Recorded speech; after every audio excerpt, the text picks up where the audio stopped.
Hey team, how we going? It is Kaz from In the Trenches with Kaz.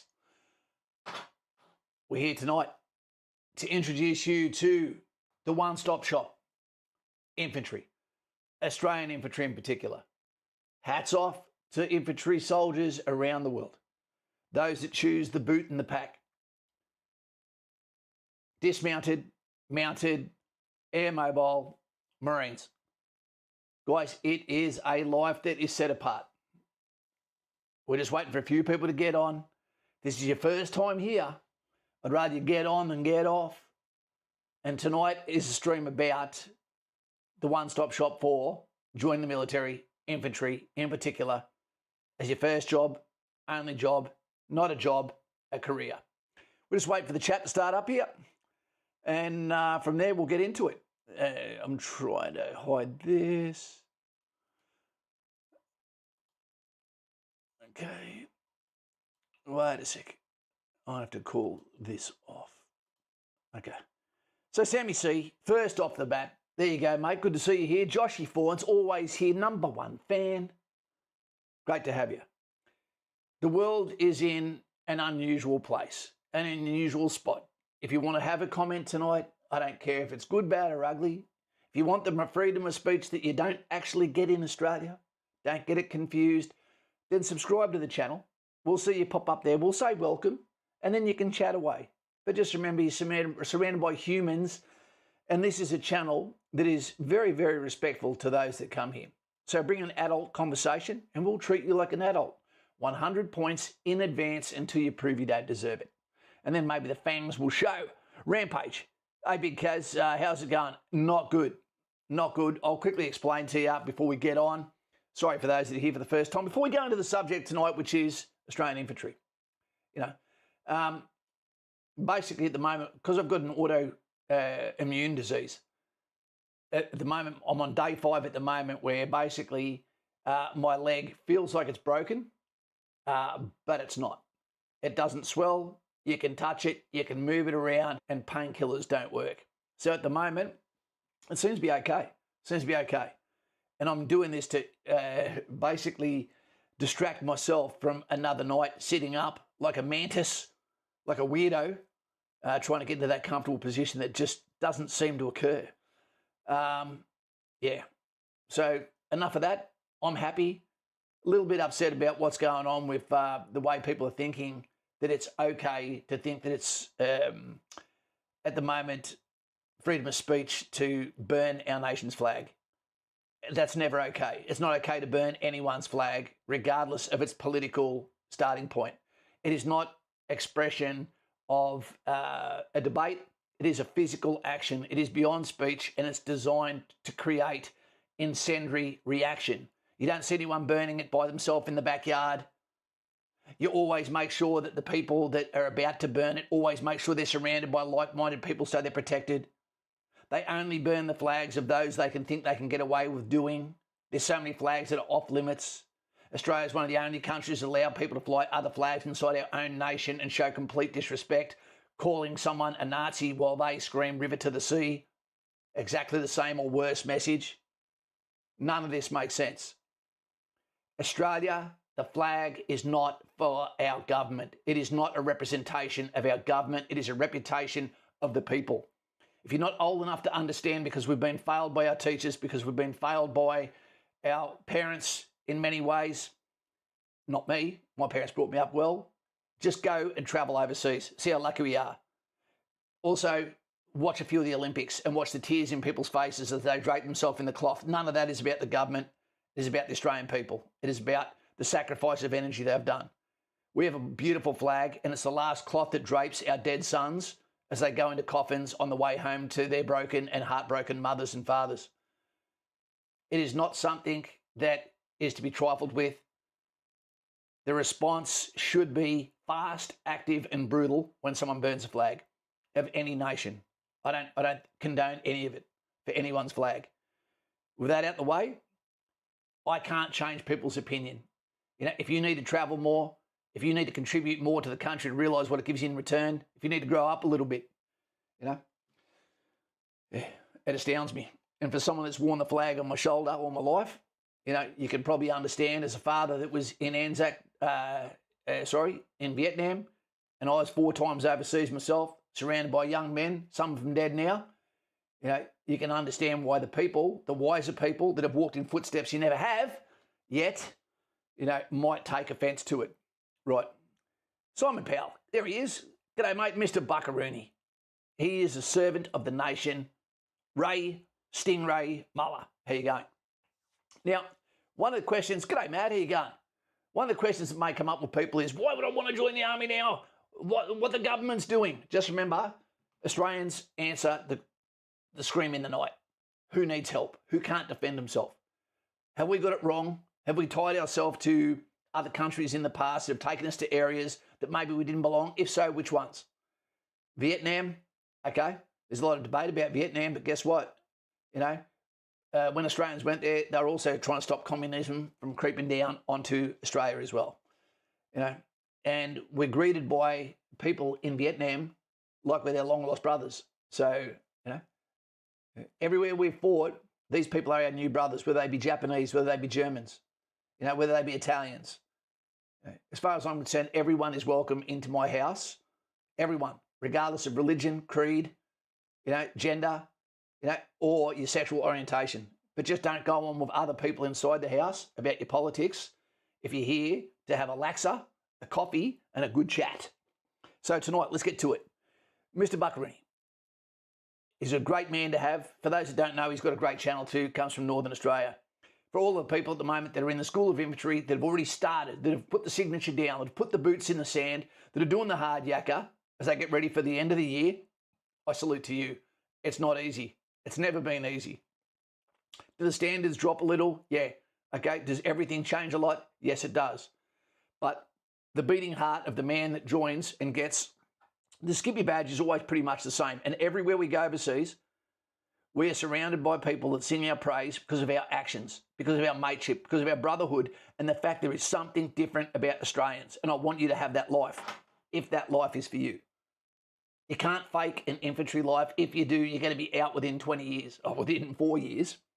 Sam C, looking good today, Kaz. Just wondering how 1RR's air mobile capability works. It's more of a promise, mate. You know, it sounds good on paper. I don't think they're getting much airtime. But what it means is dismounted infantry,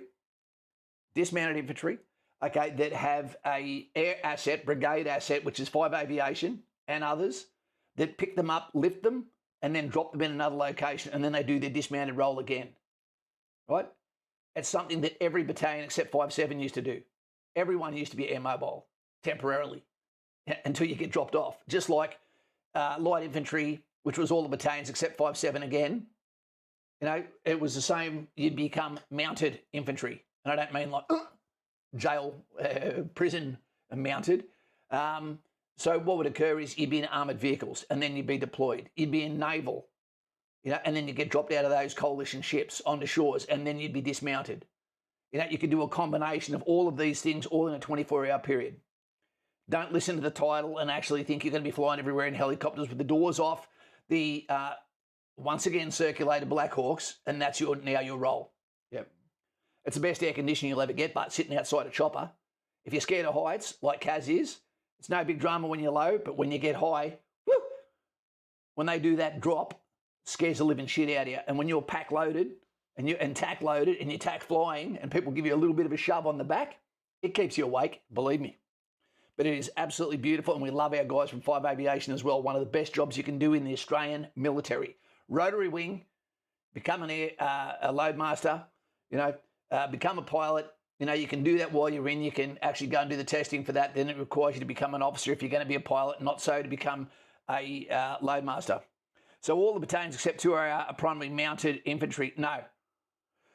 It's very complicated at the moment. They're talking about being mounted infantry, being mechanised or motorised, but not actually having the vehicles to do so. So there's a lot of promises until vehicles turn up.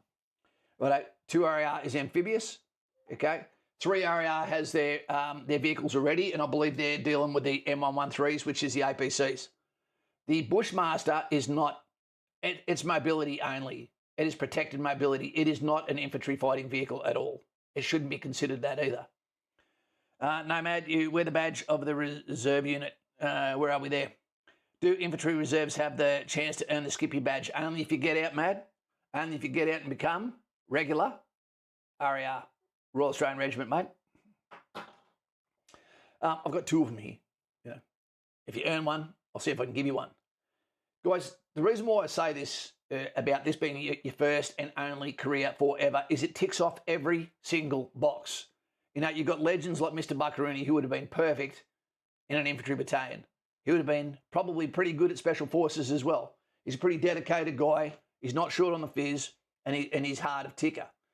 But I'll tell you something. When you join the Army, when you get out of school and you feel like maybe that you weren't as motivated as others to do schoolwork, you didn't feel like the instruction you were getting was motivating or was setting you up for success, like the people going to university now. The amount of people that call me that want to drop out of courses, that feel like they've been lied to by the university course that they're sitting on, while also that they've been shoved into sometimes by parents, sometimes by peer pressure, sometimes because they didn't know any different, and they've got there and the level of expertise by the lecturers is dog shit, if not sometimes impossible to even understand from foreign instructors.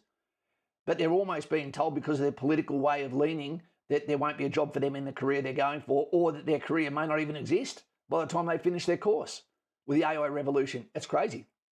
But in saying that, let's just say we're going to use someone as a test subject tonight. We won't make it Mr. Buckaroony. We might make it Cal. Important question, Kaz, red or blue? Oh, well, the pen is blue. What is the actual context of the question, red or blue? Don't know. We're going to be saying that tonight is about Sam C, because I like your thumbnail there, mate. So for the rest of the night, Sam C, let's just say he's 18 or 19 years old, decides, what am I going to do? Yeah, do I go and do a trade?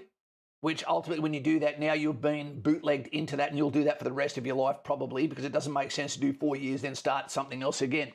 Same deal if you go to university, you're going to go into that, you're going to take on a debt, you know, a HEX debt that is going to take you 4 years, and you may not even pass it because the focus is going to be paying for the bills, paying off the debt, surviving, and so you end up ultimately being a barista with a failed university course or something that didn't set you up for success, like someone going to do psychology at 18 years old, 19, 20 years old, when there's not a person alive that wants to talk to someone under 25 about their world problems, about divorce, a kid dying of cancer, you know, and going bankrupt at 48 with a divorce. No one wants to talk to someone under 25. You're being lied to. There's not a job waiting for you. Mr. Buckaroony, I was colourblind, Kaz, should go to infantry. That's why I ended up in 6. That's right. That is right. HDFX DC, Superglue, evening, mate. G'day, buddy. It's been a little while. Good to see you here, bud. And good to see that Simon Powell is here too. Let's just say then that we've got, where is he? So Sam decides, my parents don't want me to join the Army, but I want to join the Army. So let's not just tell your parents, you're 18. Okay, by rights, you're legally a man, probably not with maturity and decision-making and judgment. You decide you're going to join the Army, and people say to you things like, but it'll give you nothing when you get out. Well, guess what? Almost nothing does from any career if you go outside what you specialise in. Right? But when you go into military, what they don't understand is it is a whole encompassing field. Now, you can't go and do, for example, and Bucko will tell you this, you don't go and choose to go to logistics because you want adventure, because you want the mateship, you want the excitement, because you're not going to get that in logistics. Okay, you're going to have a job to do, you're going to have a role to do. The closer you get to the sharp point is where the most action is, where the most chance of injury is, where the most chance of death is, but also where the spoils are. And what I mean by that is if you want an adventure, if you want to start from Kapuka, working your way towards BAM, the Skippy badge, one of only 2 corps you earn your hat badge, otherwise you get it at Kapuka. Righto. So you go there and straight away you're shaking hands with people. First one's going to be, what's your name? The second one is going to be, what corps you going to? And all of a sudden, the infantry guys, one, they feel like they're part of the group with each other. They start to compare themselves and go, he looks a bit tougher than me. Maybe he's going for direct entry commandos. Shit. Suddenly I'm surrounded by people that think like me, and maybe I'm not feeling as prepared as what I thought I was. Shit, I better step up. You know, so the competition starts. Okay, you're always being watched. There's 3 legal systems that you go by once you become in the Army, in particular, in infantry. The first one is the judicial system that is civilian judicial system. The second one is the military judicial system that's always watching. If they tell you you're getting charged, you're already guilty. And the third one is the mateship judicial system. If you let guys down, if you don't back guys up, if you're a scab, if you're weak, if you make excuses, if you're a quitter, all of those things, you'll be cut away like driftwood. Cut away that fast, ostracised. And you may be the only one that doesn't get it, but it's obvious to everyone else. We are a tribe that depends on each other. If we are down one person, it's because of neglect, and worse still, self-neglect. That is one extra person's equipment that needs to be carried by a section stores. Very important. You don't want to be that guy. There's a difference between being sore and being injured. Foxy, take the good you like from people and leave them with the bad. Absolutely, Foxy. And you learn off everyone. You learn the good off them. And then when you see something you don't like, you learn what not to do. And that includes from commanders. I don't want to be like them. I don't want to have that the way that they lead. I don't want the way they portray themselves. Don't let yourself go. So you go in the military, you're deciding on infantry, you know it's going to hurt, you know it's going to suck, you know it's going to be rocky, but you know it's going to give you rewards because I told you that, and I did it for 24 years, and I'm telling you now, while I look back, that I wish I had your life again. If I could rotate everything, I'd be joining infantry just like I did, and I'd be fudging the scores for Mr. Buckaroo so he could be there beside me. So the whole time you're at Kapooka, you're going to have people also looking at you at a higher standard because you're going to a combat corps. They're going to be looking at you for a higher level of mateship, of teamwork, of execution, of maturity and capability. So once it gets near the end of Kapooka, what's going to happen is, and this is the lifelong career I'm talking about here, we're starting off with the maximum amount of revs because you're not going to be able to hold it forever, right? There you are, World of Warcraft, you're about to go out into the fog of war, and all of a sudden you get told you're nearly finished. You're about to get on the buses, you're going to graduate. You've got a week thinking about getting your uniform ready, you're about to go to the School of Infantry. That's when you go into the big boys club. That's when everyone there is trained in your event. Everyone knows what the metric looks like. Everyone knows what the mould looks like. Do you fit the mould? If you don't, again, it can be even rockier. It can be hard. And it's the fish that John West rejects that makes us the best, that makes us memorable when we work with the British, when we work with the French Foreign Legion. We've got one in our Patreon now. When we work with our coalition brothers, with our New Zealanders, you have to go there and you have to float that reputation of the Anzacs everywhere you go, and you'll be held against that milestone. Believe me, our ancestors are watching. Sam C. Honestly does match what my parents and mates have been saying. Currently 17 and want to go infantry, but passing school first. Absolutely, that's the way to do it. Mads 22, held off military to finish my trade. Now that I'm qualified, just completed my U session to be infantry reserves. Excited to do my part. Absolutely. Absolutely, Mad, because if you've got a trade, then go and do infantry as well. Get that balance. If you're a copper, you have to do Army Reserve because otherwise you're going to get stuck in that mindset that the people of Australia are enemy. So go over there and get the weapons training, get the extra beautiful garlic-coated money, dineros, sesterces, and also make some of the best friends of your life. Get that balance. Follow your dream, mate. Listen to the advice from Kaz. He's been there and has got the T-shirt to prove it. I do need to wash that shirt, but Ray. Andrew, I'm looking at joining the reserves as infantry and have begun my training towards getting fit and ready. I'm not too sure what officers' duties are, so I never recommend ever becoming an officer in Army Reserve. Never. I can't talk you out of it, but I never recommend it. The reason is, all it's going to do is put you behind a computer and make you do paperwork. Probably what you do in your civilian job. If you want adventure, if you want sesterces, if you want stability, if you want the mateship and you want action, and then just forget about it when the day is done, go and be a digger. There's no advantage to being an officer in the Army Reserve. None. Okay. Mr. Buccarini says, yeah, Sam, do well at school, mate. Get up your fitness. Once you finish, go hard and join up, mate. Absolutely. Bucko was a soldier. Then he was a cop. Then he was a prison guard, and now he's retired. He's done it right. It's given him everything. The qualifications you get from the military, you're trying to look at it from an intangible kind of way or a tangible kind of way instead of looking at life skills, character development, the ability to judge others' character, to be able to look at the world and not be a victim, to project yourself in positivity, okay, but also lethality and capability, and understand that you were one part of the village, not above it, okay, but you're there to serve it. You're there to serve the village. That's what we do. So you're thinking financially. We've already got a video on this one, whether you go to Army Reserve or whether you go to the regular Army. The first thing you need to do, take into account that Sam is 17 years old, 18 or 19. The first thing he needs to do, he needs to get some sort of ComSec or some sort of account. And the first thing he needs to do from the very start is plant that rock of my relationship with money so that I'll be fucking rich by the time I am 50 years old. Because I guarantee one thing, when you're 50 years old, if you've been rocking that hat badge and you're in an Army Reserve unit, retiring with a greying beard, your joints are sore, but you wouldn't swap it out in any other way, you want to be able to look in that bank account, unlike Kaz, and see millions of dollars there. We didn't have that option. You do. You have no excuses. Don't say I can't buy a house in this lifetime. That easy. If you change your relationship with money, believe me. There is all sorts of schemes to help you get there. You can have everything, while still being an infantry. Every day. You know, you can take fitness casually. Why? Because you do it every day. It's not necessarily run around the block. It might be with a pack on your back. It might be 2 weeks out in the jungle, which also gets rid of your alcohol abuse and lets you dry out. It allows you to appreciate everything in life, friendships, family. You know, it also makes you appreciate being warm, food, bed, the little things, the things that we take for granted in this first world nation. We're so goddamn spoiled, people burn the fucking flag of our own nation. Go figure that for me. That's how spoiled we are.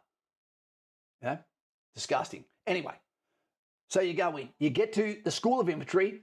What you got there? Breakin Daniels donated $10 through Super Chat. Love your work, Kaz Percy. I'm in Armoured Corps, my second favourite corps. Life myself, and wouldn't trade it for anything. Godspeed. Mate, I appreciate that so much because that is coming from someone, Armoured Corps team, my second favourite corps. And I have to say that, and if you're going for Army Reserve, I suggest you go to Armoured Corps, not infantry. And I can tell you that any other time you want. You know, but you can't go wrong either. Let's put something on there just to show a bit of appreciation for you, sir. And this is the mother-in-law from South Australia. This is what happens when you go to South Australia Centrelink and say, I've got a job. That's all you need to say on the dating sites, and this happens.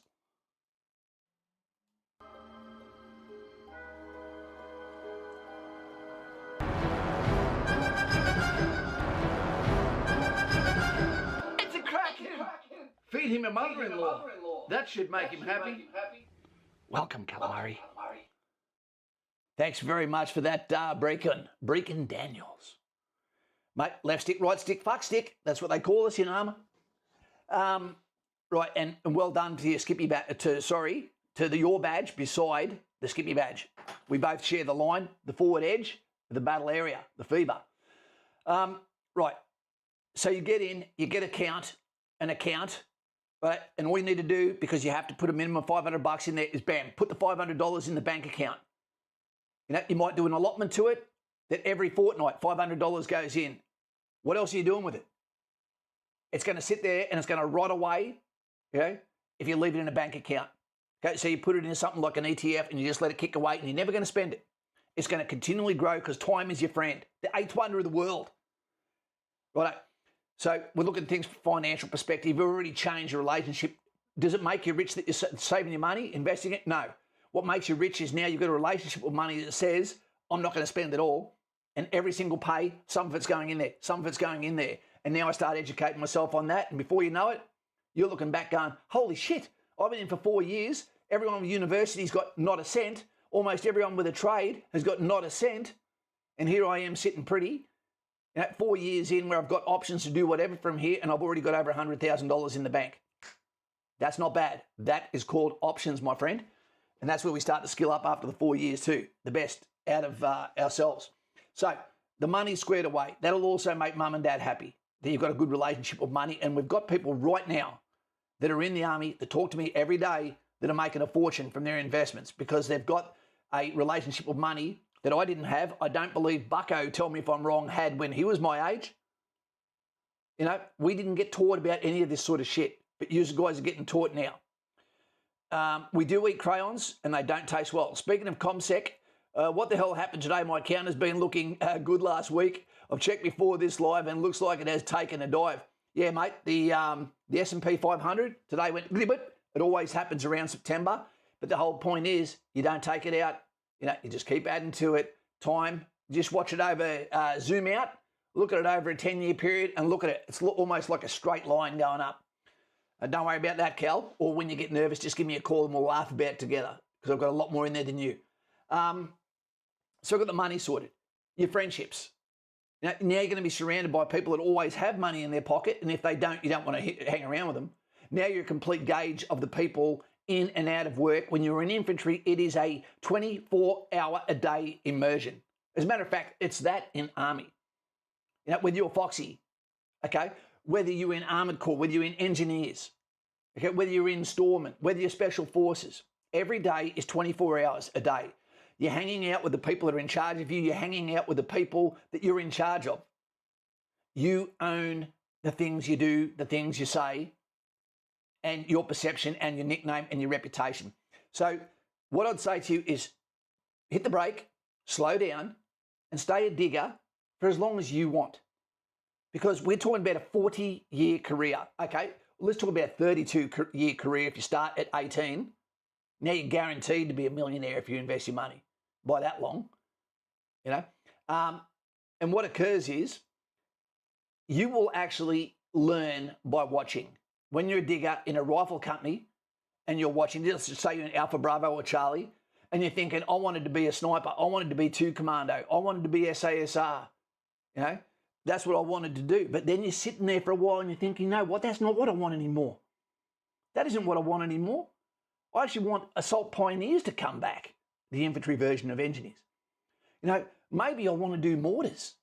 I left that out the other day. Okay, well, let me do that. So then you put yourself onto a course. In between that, you're going on trips to Thailand with the boys, having a good time, you know, meeting each other's sisters, you know, getting in the training curriculum, maybe doing an exchange on Gold Eagle with USA, maybe Anzac Merit, you know, doing courses, getting great at your job. You know, time's flashing by like this, going to the Cowboys games, eating Cactus Jacks, getting in helos, getting in Navy ships, having experiences, living life, learning about life. Then before you know it, there you go, you're on a course and you might be going to support company. If you go to support company, you're going to now be in that path potentially the rest of your career. At this time, you're thinking, okay, there's a few things on my mind. Special Forces should be on your plate now. Am I going there or aren't I around the 4-year mark? Promotion, do I want it? Because if you want it and you ask for it, you'll get it. You'll get it. You know, but you have to earn it when you're an OR. We don't get to go to schema and say, I want to get promoted, it's time I get promoted. We have to have the runs on the board and we have to be recommended by our staff. You'll know through the reporting whether this is something that's coming for you, whether you're going to be available to go on the next junior leadership course, etc., followed by your tactics courses. So let's just say you get promoted. What'll happen is, it's a horrible time because when you get your first stripe, they move you to another platoon, normally another company.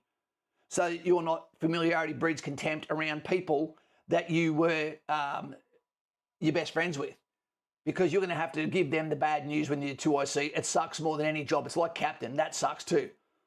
You know, no one's the friend of a Lance Jack. So you've done your time there, and now you know that the year has started. 1 year from now, you're looking at doing your sub 2 and being a section commander. You get 2 years as a section commander, you know, maybe 3, before you'd better be telling Schema, which is your career advisor, that I want to go to the School of Infantry, not Kapuka. If you go to Kapuka, you're teaching people how to walk. If you go to Singleton, you're teaching people how to fight. Which would you rather teach? Just yes and no, black and white, or go somewhere with all the flavours of the rainbow, but let's not use the word pride? I always went to the School of Infantry because that's where you throw your hat in the ring around people that are also trained in your expertise, and you learn so much while you're giving back to the Corps, the Infantry Corps. You're learning from officers, you're learning from section commanders from 3 RAR, from 1 RAR, from 5 RAR, from 7 RAR, from 8, 9, from 6, from 2 Commando, from SASR, from USA, from the 75th Ranger Regiment. You're learning from people from all over the world how to do your job better. So when you come back to the battalion, I recommend go back to the same battalion you left.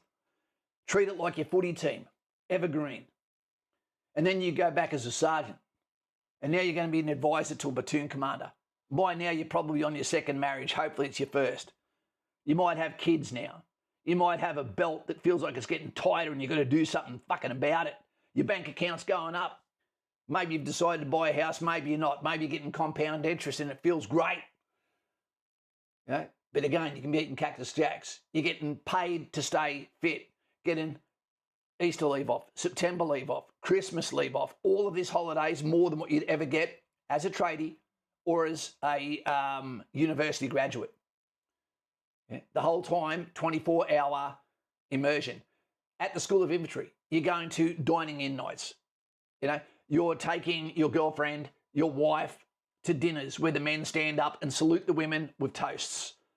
Treat them like ladies. Give them a life that they didn't realise they could have by being your partner and holding your hand. Shaking hands of athletes, of other humans in Australia. You know, of politicians, maybe. Of people that when they hear, I'm an Australian soldier, they're going to ask you what corps. And it matters. And when you say infantry, it's like, oh, okay. And normally what comes after that, where have you been? What have you done? And then you can go your accusations are. If they don't know what infantry does and they ask, what does infantry do? All you've got to simply say is, we prepare for war.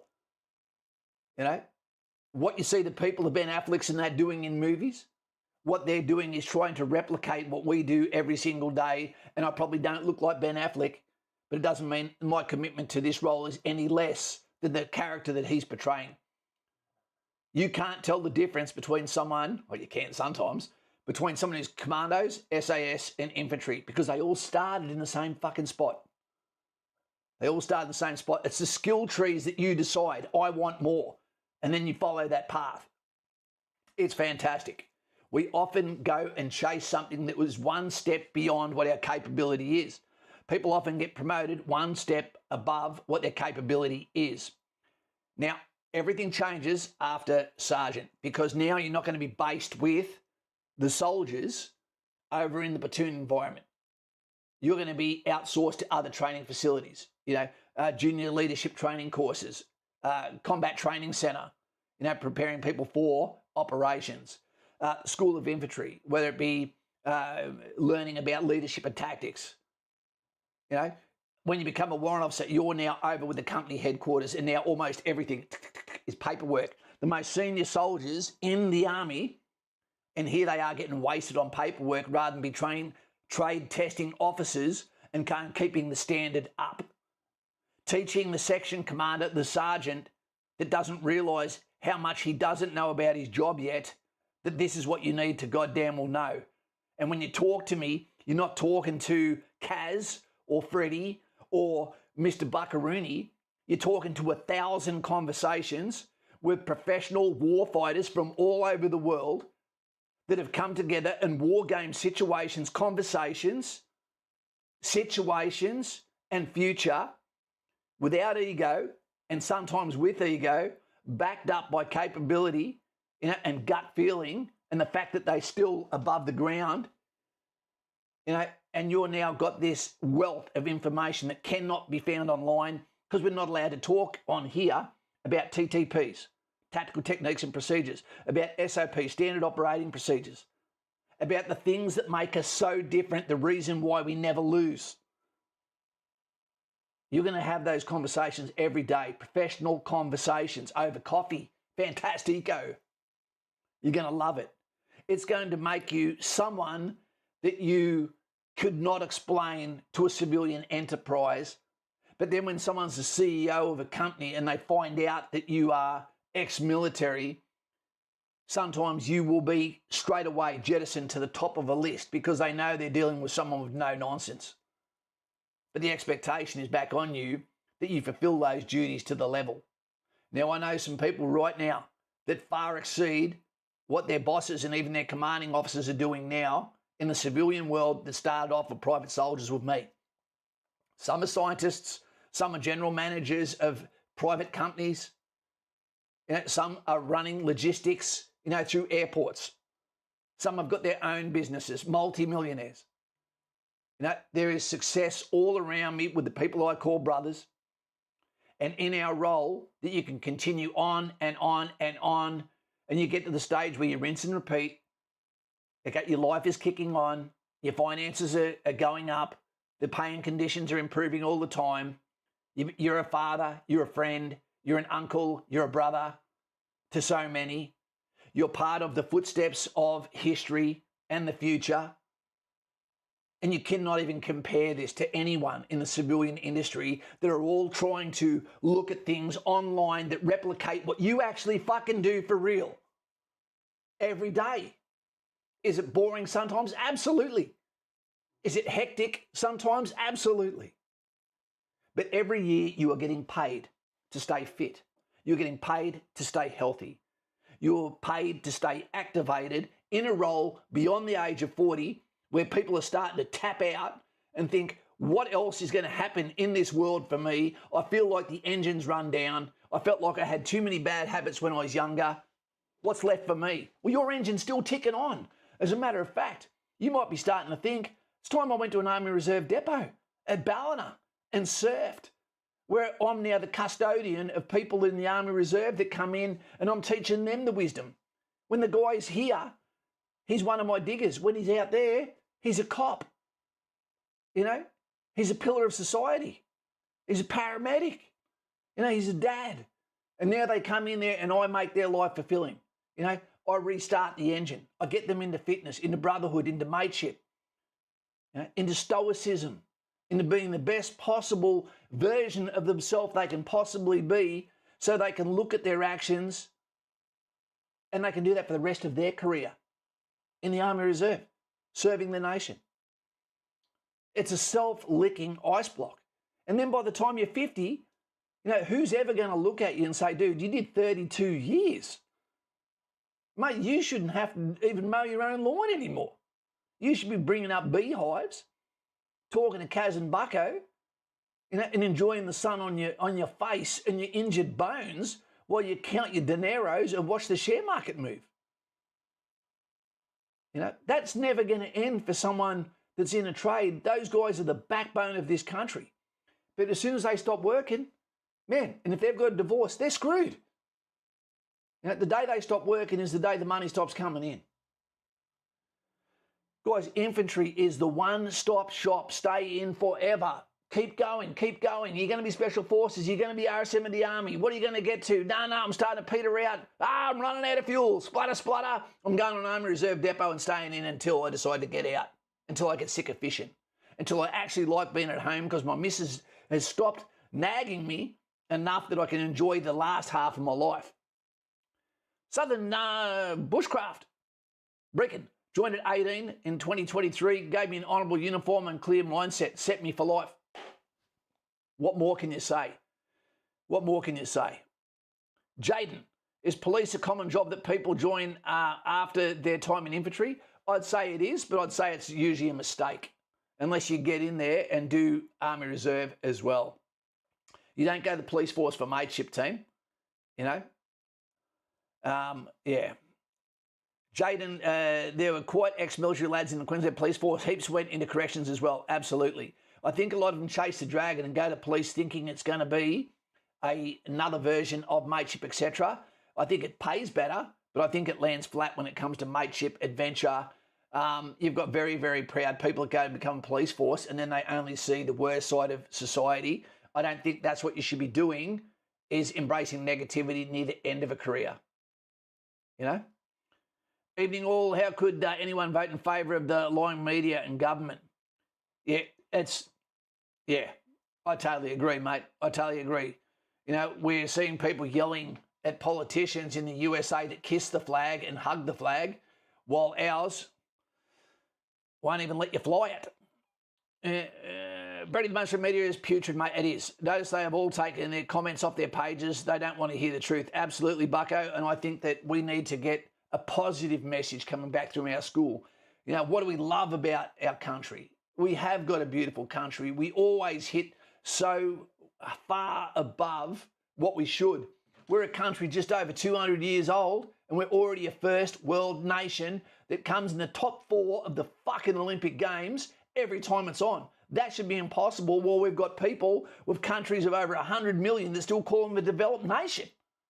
It's out of control. Australia, you should be goddamn proud. Not of your government. I'm not proud of our government. Bloody mouth breathers, just like me. My leg's starting to hurt, team. Police had nothing on the army with mateship at lads. Army mates are mates for life. Absolutely. Absolutely. Guys, I want you to have the best life you can have. You know, and I feel like sometimes I'm dragging you towards the recruiting office. You know, I know it's not easy. I know there's a lot of people out there that may be saying, no, do this, do that. But that could also be because they love you and they don't want you to go away. Other people is because they like misery and they're doing nothing with their life and they don't want you to succeed. When you go to the military, you replace most of your friends with new friends that are pseudo brothers. One of the common terms we say in the military to our children is, oh, Uncle blah, blah, blah is coming over. Uncle blah, blah is coming over. And they're like, who is this uncle you keep talking about? And going, everyone. We look after our own. We look after our brothers and sisters. I'll give you an example. Every year, the guys that I was in the trenches with, you know, what this channel's about in the trenches, every year we have a reunion and we come together and there is, although a laid back sort of demeanour, there is serious moments in that time as well for that week where we come together, we have some drinks, we eat some bar snacks and we laugh and we tell lies for the next 5 days, you know, about, you know, how someone was great, how someone was not, how someone's missus, I think, liked me more. I had a chance with her as well. We bullshit for 5 or 6 days, and when we can't go on, we get our gout, we put it in with our bags, and we get back on the plane until next year. Yeah? What other career does that happen in? 30 years later. It's magnificent. I love my friends. You know? They are like brothers. What do you think about the Air Force as a career? Collier, I don't know. I don't like the fact that the officers are only due less than the length of a fart to get qualified to become an officer that aren't pilots. I don't like the standards. There's no standards. But I want the Air Force to be like the Army and the Navy. I want them to pick up that standard. I want them to find that glint that the Australians were so famous from and the Air Force has always been famous for. You know? But it just doesn't have that mateship there because they don't go through the ordeals that infantry, that armoured corps, that engineers, that Army, you know, that they go through.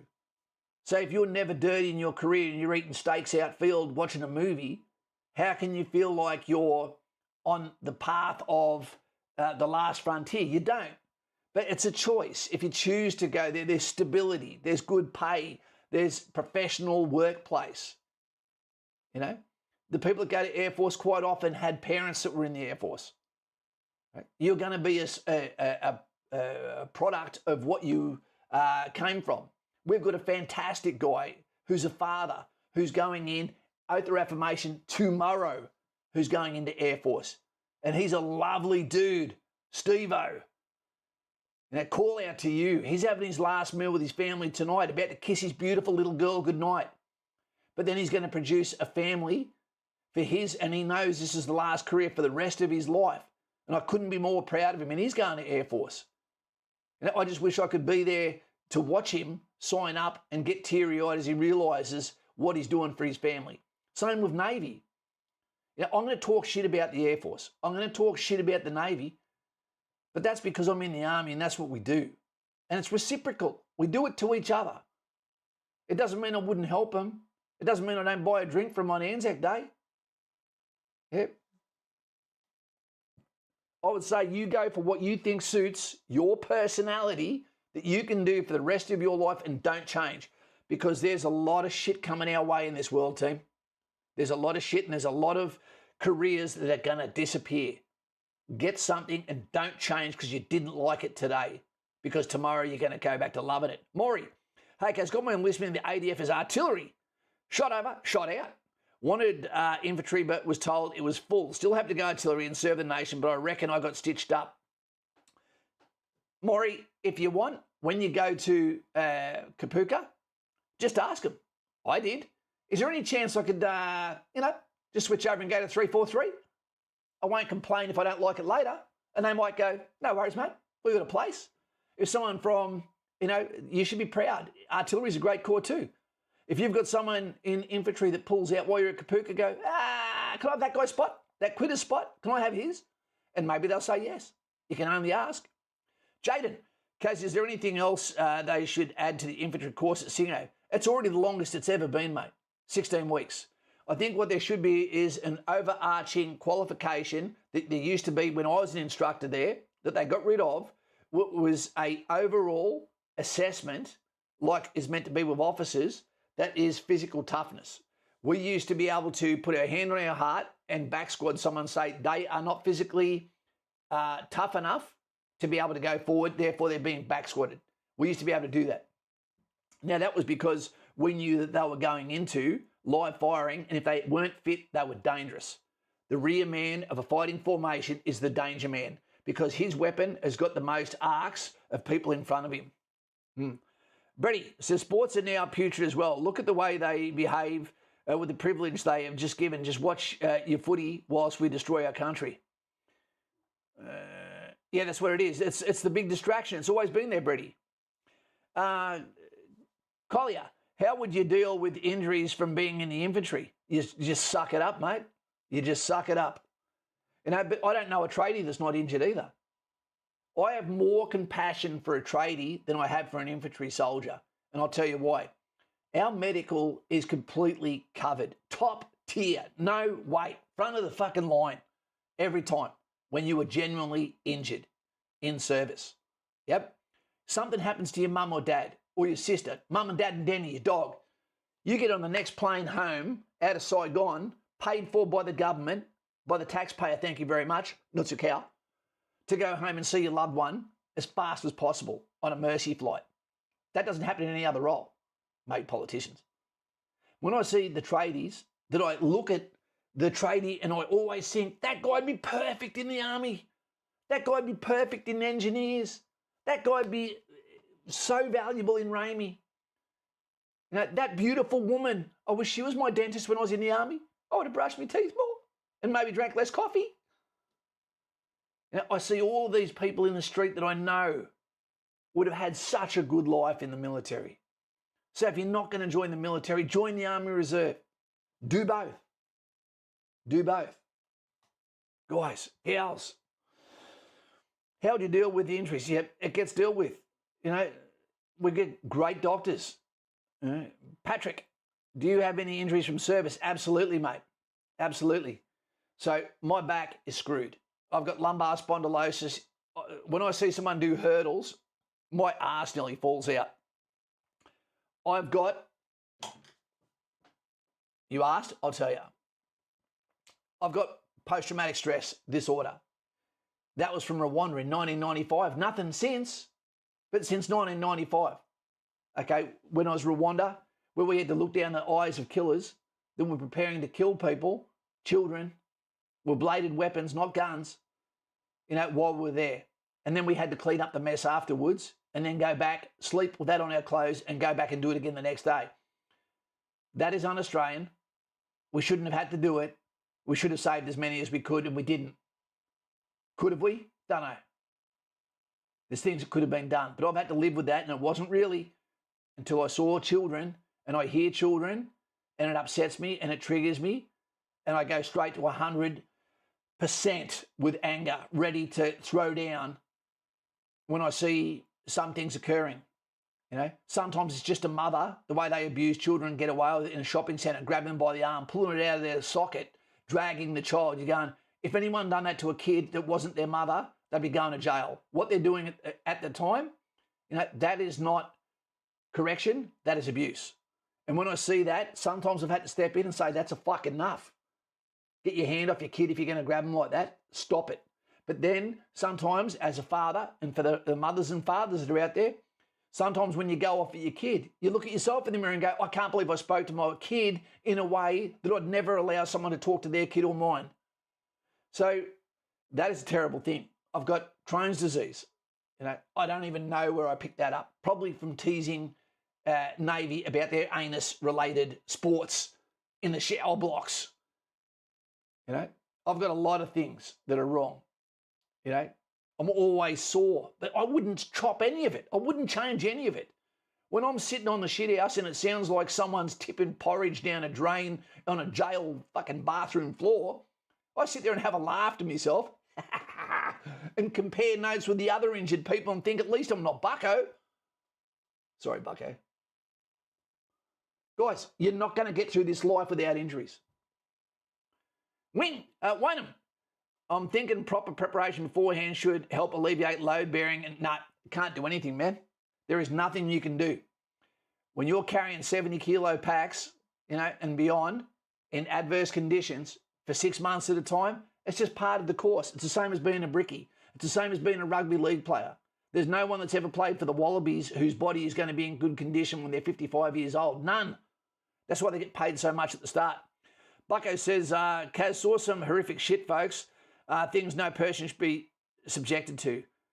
And I will say, thank you for that, Bucko. But one thing I will say to you, you're probably thinking, Kaz, you just say that so flat-faced when you say it. You know why? Because I made the choice to go to a PTSD course. And then I went to a second course. And then I facilitated on other courses to help psychiatrists, to help other people, that aren't just Army, but also police, fireys, SES, etc., on how to vocalise the trauma that's in your mind, because if you can speak it and you deliberately keep it third party, not trying to absorb it into what's happening to me now, not trying to remember, Amalia, Grace, Bernadette, Julius, the 4 kids that are always going around in my mind, more than my brother John that I lost, than my sister Trina that I lost. These names always float around, but as long as I keep it at bay, it doesn't come in. But when it does, the melancholy's real, team. It's real, and the emotions are real. Sometimes I've got to go and watch America's Got Talent and watch someone singing about their dying father, and all of a sudden, and I'm done. I'll tell you one thing, life is better after 50 than what it is before it, because you know exactly who you are. You have no excuses for the things you do, the things you say. You've got to live with it. But at least it feels real. You get more emotional as you get older. Kissing your cavoodle like it's your long-lost gay partner. It's weird. You love things harder. Food tastes better. You don't get off the lounge unless it's something that's worth it. And if you do a career all the way to 50 years and beyond, like Bucko did, then you don't owe anyone anything other than respect or well wishes and manners, and a microphone and 100 points in advance until they prove otherwise. That's all. That's all. Never sell your soul. Castle, gravy, Buckaroo, service pension can't be claimed as well as normal pension for oldies. It's one or the other. Yeah, there's ways that the military pension, the way it works. Yeah, you can't double dip unless you're British. Kaz, I just checked my super. Going great. Guns finally. I'm not touching it until I hit 67. That's awesome, mate. Yeah, I agree, Kaz. I'm a big sook now. It's weird the way it works. Veloci, got my psychological interview Friday for infantry. Veloci, what I recommend you do, mate, and everyone, get on the bat phone. Have a chat with me. There's things you can do. There's things you can say that can blow your ship out of the water. You can. Guys, I am here for you for the price of a coffee a month. It's unbelievable. We've got 300 people who are on our Patreon that don't actually sign up. They wanted a phone number for free. I can't talk to 300 people for free, team. The price of a coffee is not much to ask. Get on there. Let me help you. Let me be your silent advisor and get you to the promised land. I heard they got rid of the military pension now for current soldiers. Jaden, it's always changing, but there's always something that's there. There's always something there. It's just different, and the names are different. It's convoluted. It creates angst between different people from different groups, from different clauses, but there's always something there. How do I give you a call before Friday? All you got to do is get on Patreon. You know, when you go onto Patreon, go into the Black Legion, the link should be there. You know, and what you do, as soon as you come up, I see it on here because I'm crippled at the moment. I send you the bat phone number, and then normally within a couple of hours, but that day normally, we have a conversation. Yep. And we sit down, we have a laugh, where you tell me if you're a dog man, whether you're a cat man, what you want from life, what your problems are, what can I do to help you? Psychological, what can I say wrong? What should I be prepared for? What are they going to ask me? I know all this shit. Now, I've had 1,000 of this conversation. Yeah, I'm not there to create a false script for you. I'm there to help you with your words to go in there and represent yourself and not bugger it up and blow it in a way that then you get told, come back in a year. Yep. Steve-O, he's going to be joining tomorrow. Do you think you lose muscle while in Kapuka? You won't gain muscle in Kapuka. Kapuka, you know, sorry, the levels have been so brought down physically, you know, and I know you don't like to hear this because of females joining the military are so far below the standard required to serve in the military normally that they have to do that, otherwise none of it ever pass. Patrick, I just finished my defence interview and I'm medically cleared as well, getting keen to join the infantry. Yes. Good job, Pat. Can we get some thumbs up for Pat? Aussie Annan there, ACAS at TRW, an estimated mech upgraded, not until December, but that means just in time to go on holidays. Aussie, that's okay. Sucks will have been in rehab for all year since March, won't be back in session till next year. Let's have another chat, Aussie. Let's get you back into the zone where you feel like this training time, I'm going to come back better and better than ever. All right, Kaz, I'll give you one. Veloci, I dare you to. I double dare you. And I'll be waiting for you, and we'll have a laugh tomorrow while I drink my McDonald's coffee, the preferred coffee for pirates. Kaz will steer in the right direction, lads. G'day. I'm fueled by ADHD, I'm sure of it, team. Alan, I love that name, mate. My uncle that I never got to meet, my father's brother who passed away, his name was Alan. Jaden, Rastafarian, get a haircut, fucker. Alan, look at this guy in the picture that I created here. I love it. I love it. Do not do the bare minimum, everyone. With fitness, strive to be fit as buggery. Absolutely. I want you to. Oh, what? Someone's just come on now. Wait 2 seconds. Okay, I see you there. Vizzy, just joined Patreon. Well done, mate. Well done. I'll be sending you a message as soon as I get off this stream, my man, and we'll be talking tomorrow. Nutsu Cow, you're in the right place. Yeah, never do the bare minimum. When you're in the military, this is not lying flat. We're not working in China. You are an extension of an entire franchise. You get out there and you be the best storeman. You be the most muscular dentist. Everything you're doing is about preventing your belt from getting tight around your hips. I don't give a shit whether you're from transport, whether you, like I said, dental, whether you're aviation, infantry, armoured corps. I expect to see a fit-looking, healthy soldier that just has a different hat badge to another soldier. I shouldn't go, who's that bunch of fat fucks over there? And I go, oh, they're from this corps. That's not an excuse. You know, you're still following the footsteps of the Anzacs. You're getting training time every day and still managed to become a fatabalooza before you were 30? How did that happen? I blame your sergeant. I blame your officers. You know, it's their fault. And yours. You've got to do something about it. You get this life once. If you want to fuck around with the tyres, you know, that have to keep you going for the rest of your life, we're in a country that has almost the highest levels of osteoporosis due to people not moving and becoming sedentary, you know, useless in their old age. Remember, okay, I'll ask you quickly here. I know we've got to go. What age is middle age? What age is middle age? I'm asking you now. Who's going to be first? What is middle age, you know, of a lifetime? Wild Track Weekender. G'day, mate. How you going? Have we got any people that are silently there that want to press subscribe to see themselves come up on the screen, their name? Do we have any? We're trying to get to 1 billion subscribers today. 50, Jaden, you'd be wrong by a long shot. I was saying you'll never be fit enough, but always strive to be as fit as you can. Always think, how fit do I need to be to save my brother on his dying when he looks like he's dying? Don't stress about the time it takes to get good again. Just focus on getting your body right. Absolutely. Singo isn't going anywhere. Absolutely, JHC. So we've got 34, says Joshy Fawns. Getting close. Antonio, 45. G'day, Tony. How you going? Great chat before. It doesn't matter what corps badge you wear. Absolutely. Be fit and wear that uniform. And you know what?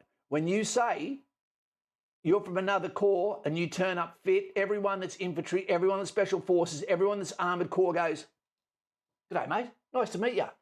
You've turned up prepared. Well done." It will translate into instant respect. Okay, so the middle age is 38, team. You are middle-aged. Hey, Jen, how you going? At 38.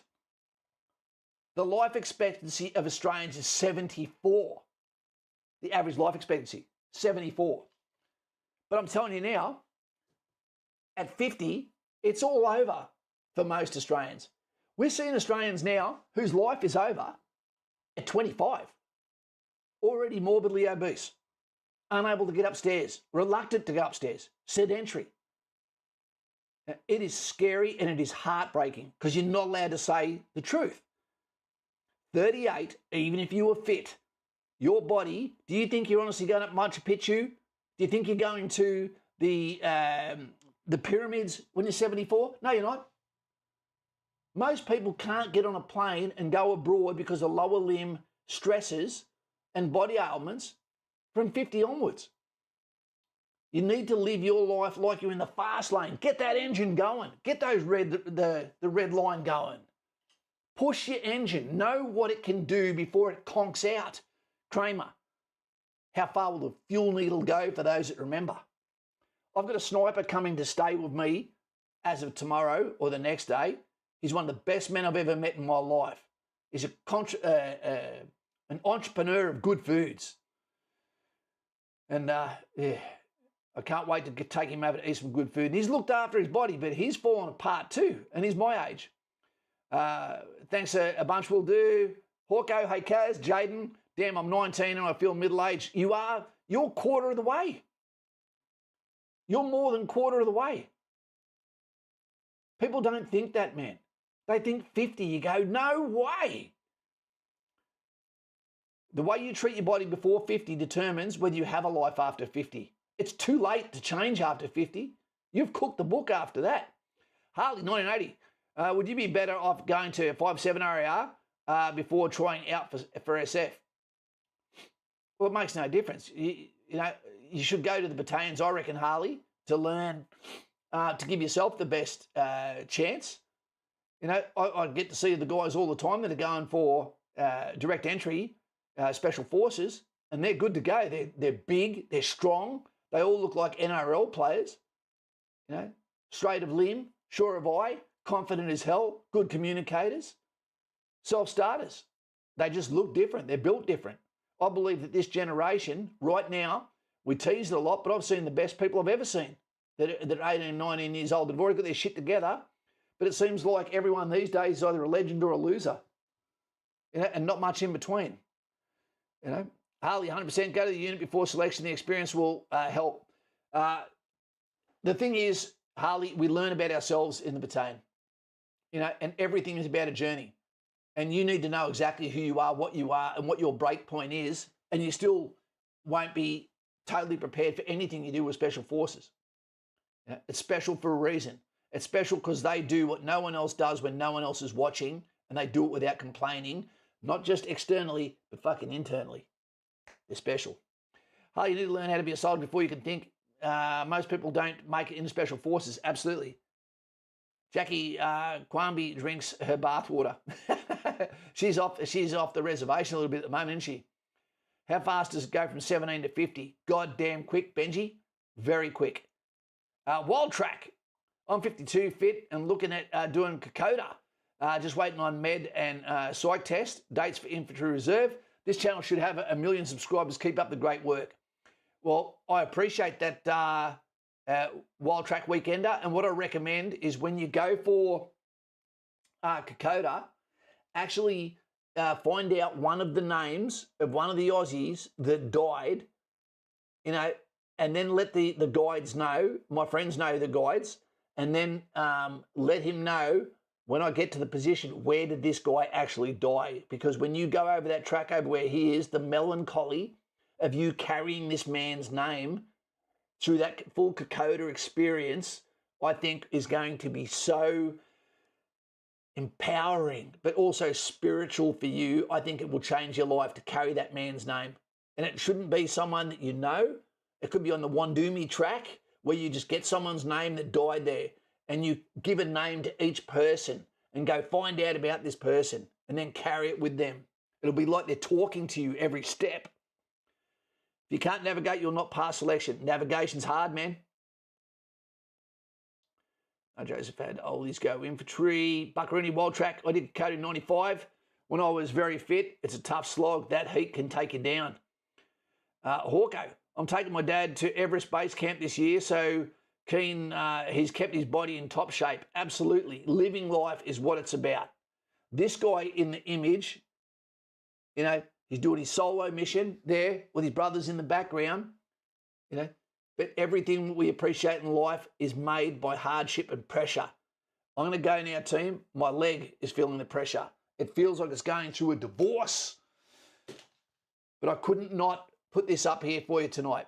And for those that have been hanging on all day, I don't know what your views are on what's happening in Australia, but I will tell you, it was beautiful to see all those Australian flags without the nonsense around it. And remember, the only reason why any nonsense happened near these Australian marches was because other protagonists came and did to the Australian march what the Australians didn't do to their march. Yep. Australians got every right to be defending the youth, giving you the opportunity, the runway to be the best that you can be. We love our young people. You are our future, and you've got 100 points in advance. Mucho respect what you do in this lifetime. There's no one else that does what I'm doing here. Okay? Buckaroo does, sort of. His is more skillful than mine. But I wouldn't do this for you for no reason. I respect you and I want you to have the best life. And you can't run back the clock. You've got to start early. You've got to listen to others. You've got to take a chance. And sometimes that means you've got to break away from the pack to be an individual. And the skills you get, you won't fucking find on paper. But you might find a couple of lines on your gravestone. Yep. That's why Brad Pitt always says, that's why no one will know your name if you don't take a chance.